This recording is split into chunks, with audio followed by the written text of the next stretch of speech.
Hi everyone, how are you? Now today we're going to continue Chalcolithic culture. As we have studied beginning of Chalcolithic culture in previous lecture, if you haven't watched it, so I think you must watch it guys. So shall I start now? As of now, you must have understood about beginning of Chalcolithic culture. Alright.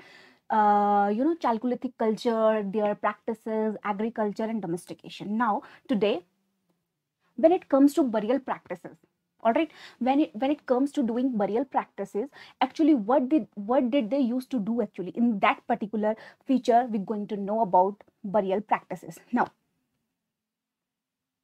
अगर हम burial practices की बात करें तो burial practices ये Chalcolithic culture में जो settlements में लोग रहते थे, इनके बरियल प्रैक्टिसेस थोड़ा स्ट्राइकिंग होते थे, मींस थोड़ा सा अलग होते थे। यहाँ के लोग जो अपनी बरियल प्रैक्टिसेस करते थे वो बहुत ही अलग तरीके से करते थे। अगर आज के मॉडर्न तरीके से हम थोड़ा सा इसको कंपेयर करने की कोशिश करें, आज कोई डेड बॉडी को इजीली बहुत तमीज़ से गाड़ा जाता है, क्रेमेटोरियम में ले जाया जाता है, वहाँ पे उसके डेड बॉडी से रिलेटेड सारे संस्कार उसके किए जाते हैं। बट इस टाइम पे ये सब चीज़ें मे बी ये लोग करते होंगे, बट इनकी जो हमें एविडेंसेस मिले, एग्जीबिशन करने के बाद जो हमें एविडेंसेस मिले, उसके बेस पे इनके जो बरियल प्रोसेसेस होते थे वो बहुत ही अलग होते थे। जैसे कि महाराष्ट्र में महाराष्ट्र में क्या हुआ, महाराष्ट्र में जब एग्जीबिशन हुआ तो यहाँ पे हमें कुछ बरियल्स मिले जहाँ पे डेड बॉडीज को लोगों ने किस में रखे हुए थे, अर्न्स में। अर्न्स हम बेसिकली क्या बोलेंगे, अर्न्स को एक पॉट होते थे जिनमें ये डेड बॉडीज को रखा करते थे, और इन डेड बॉडीज के लिए एक अलग क्रेमेटोरियम नहीं होता था। इन डेड बॉडीज को अपने ही घर के फ्लोर के नीचे गाड़ा जाता था। सो यहाँ पे ये इस तरीके की बरियल प्रैक्टिसेस करते थे, और जिसकी डायरेक्शन होती थी डेड बॉडीज की, वो डायरेक्शन होती थी हमारी नॉर्थ टू साउथ। ऑलराइट, ये सब चीज़ें हमें महाराष्ट्र वाले एरिया में देखने को मिला, जहाँ पे हमें जॉर्वे कल्चर देखने को मिलता है। ठीक है, जहाँ पे हमें जॉर्वे कल्चर देखने को मिलता है, उस वाले एरिया में हमें ये सब प्रैक्टिसेस इनकी देखने को मिली। ठीक है, as I have told before you, separate crematorium नहीं होता था। ठीक है, और जो बरियल जो हमें इनके स्केलेटन मिले हैं, इनके साथ हमें डिफरेंट ऑब्जेक्ट्स मिले हैं, लाइक कॉपर के हमें पॉट्स मिले हैं, और अदर रिमेन्स भी हमें इन डेड बॉडीज के साथ यहाँ पे मिले हैं। अब इस तरीके का अजम्पशन लगाया जाता है कि यहाँ के लोग मे बी ये सोचते होंगे कि मरने के बाद भी एक दूसरी दुनिया होती होगी, और उस दूसरी दुनिया में इन लोगों को उन चीज़ों की जरूर पड़ेगी। सो इन लोगों की थिंकिंग इस टाइप की थी। इनकी जो बरियल प्रैक्टिसेस थी, ये अपनी बरियल प्रैक्टिसेस को इस तरीके से किया करते थे। Alright, so when it comes to religious cult, अगर रिलीजियस कल्ट की बात करें, इनका रिलीजन क्या था, ये कौन से रिलीजन को फॉलो करते थे।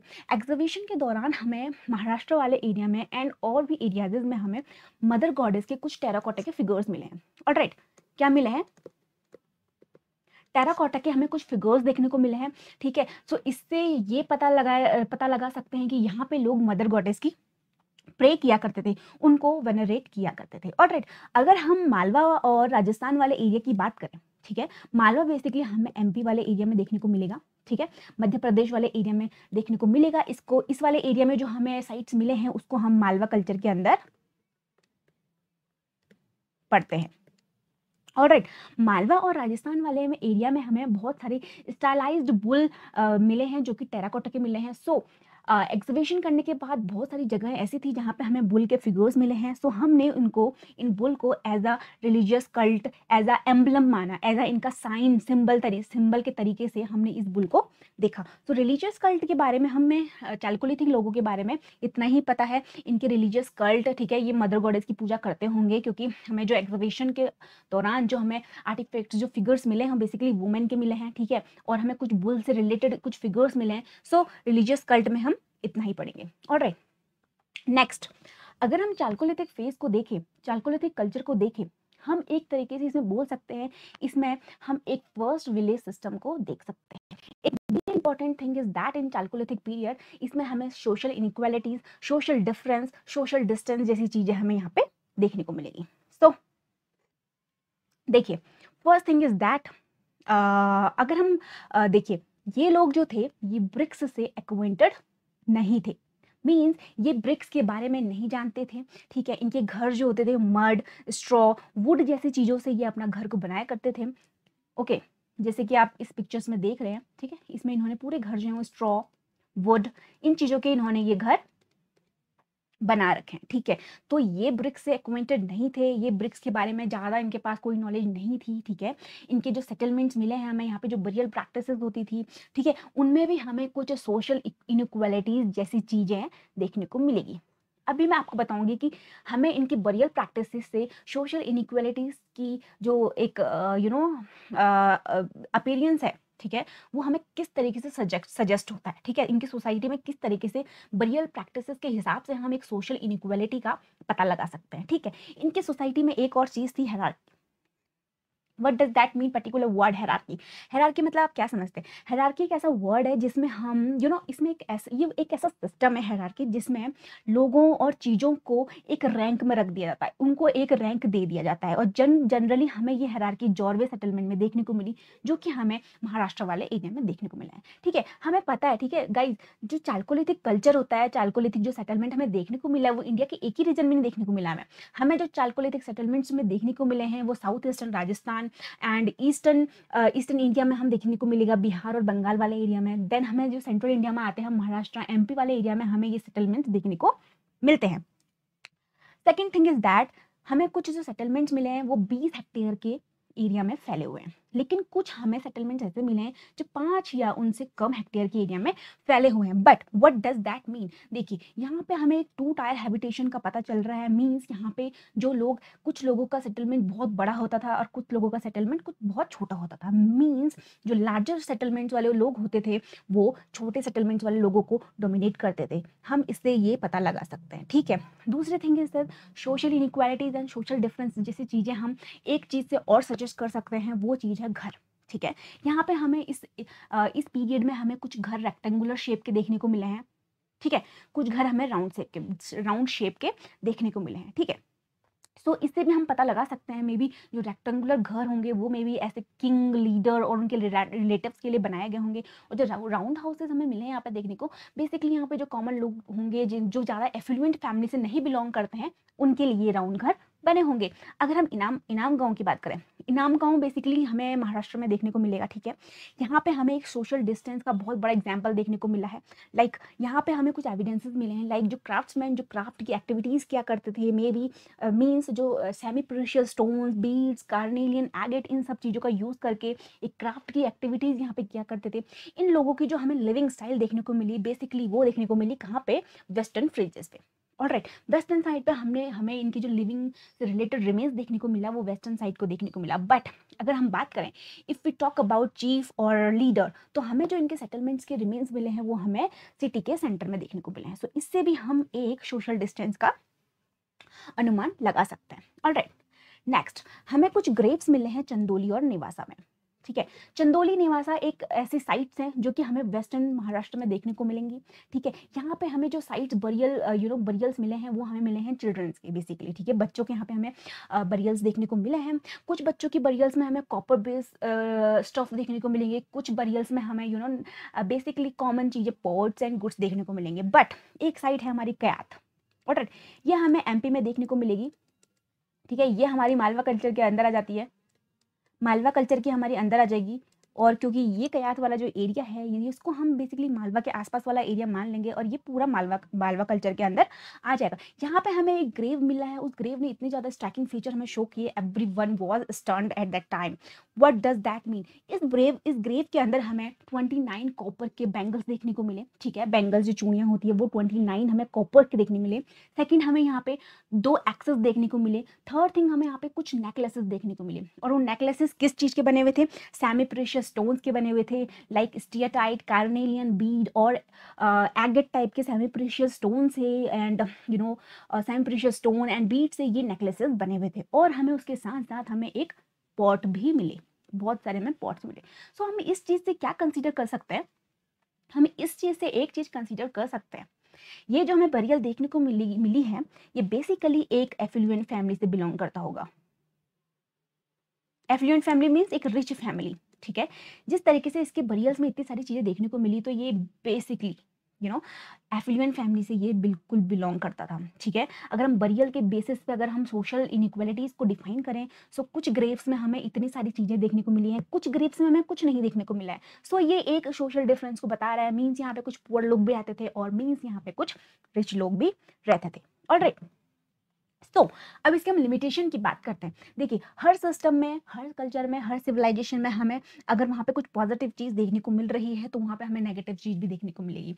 वहाँ पे हमें कुछ लिमिटेशंस देखने को मिलेगी, वहाँ पे हमें कुछ शॉर्ट कमिंग्स देखने को मिलेंगी। ऑलराइट, शॉर्ट कमिंग्स भी हमें वहाँ पे देखने को मिलेगी। सबसे पहले ये लोग डोमेस्टिकेशन करते थे। As we have studied in previous lecture, ये लोग डोमेस्टिकेशन क्या करते थे। ये लोग they use to do agriculture, they use to do domestication, ये सब चीज़ें ये लोग किया करते थे। अगर डोमेस्टिकेशन की बात करें, ठीक है, ये काउ, बफेलो, पिग, इन सब चीज़ों को ये डोमेस्टिकेशन किया करते थे। इनकी सोसाइटी में हमें कुछ कैमल से रिलेटेड रिमेन्स भी मिले हैं, सो ये डोमेस्टिकेशन करते थे। बट हमें जो एविडेंसेस मिले हैं, बेसिकली ये जो डोमेस्टिकेशन करते थे ये मिल्क के पर्पज से नहीं करते थे, ठीक है।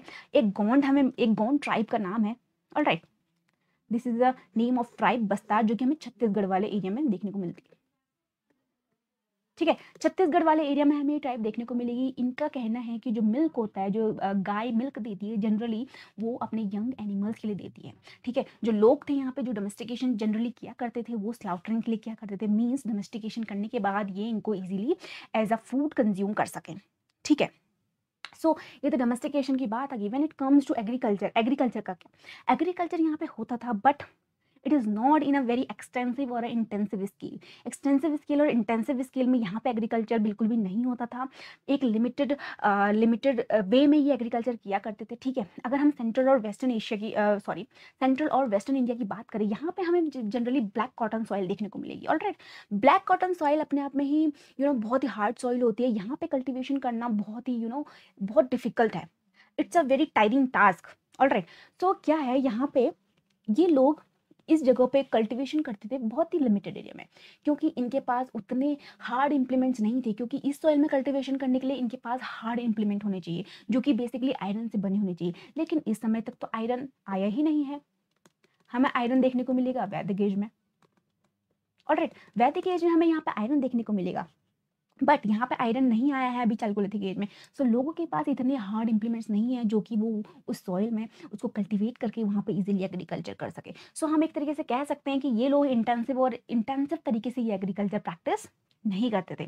और इसके बाद हमें यहाँ पे हल के भी कोई एविडेंस नहीं मिले हैं। मीन्स यहाँ के लोग जो हल जोतते हैं, जो वो भी प्रैक्टिस ये लोग नहीं करते थे। हमें चालकोलिथिक फेज में ये ऐसी प्रैक्टिस, हमें हल जोतने वाली प्रैक्टिस हमें यहाँ पे नहीं मिली है।